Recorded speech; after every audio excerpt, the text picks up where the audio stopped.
እመናን እኛም ይህን መዘጋት የለብንም። ዛሬ እንዳማረብን አንቀርም። ነገ መሞት አለ፣ መፍረስ አለ፣ መመስመስ አለ። ትልቁ ተስፋችን ግን ከሞት በኋላ ሕይወት አለ። እዚህ ላይ በኃጢአት የሞቱ ሰዎች ከሞት በኋላ ሕይወት ይወላቸው ከሐሳር ወደ ሐሳር የሚሸጋገሩ። ሄሮድስ ምን አለ? ሞተ ይላል። የማያልፍ ነገር የለም። ምእመናን በሚያልፍ ነገር ላይ የማይገባ ስራ መስራት የለብንም። ኃጢአት መስራት የለብንም። በደል መስራት የለብንም።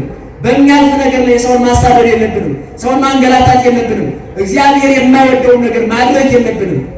ስለዚህ ነገ ምን እንደሚሆን አናውቀው። ሄሮድስ ግን ስልጣን ላይ ያለ ሁልጊዜ የሚኖር ይመስለው ነበር። እኛም ስንኖር የማንሞት የሚመስለን ሰዎች አለ፣ ሁልጊዜ የምንኖር ማለት ነው።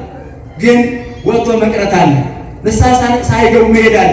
ሁላችንም እዚህ ምድር ላይ ማድረግ ያለብን ምን ሲባል ተዘጋጅተን ክርስቶስን የሚመስል ሕይወት ኖሮ ዕለተ ሞታችን እየተጠባበቅን ወደ እግዚአብሔር መንግሥት መሄድ ነው ያለብን። ይህ ነው ተስፋ ማድረግ ያለብን።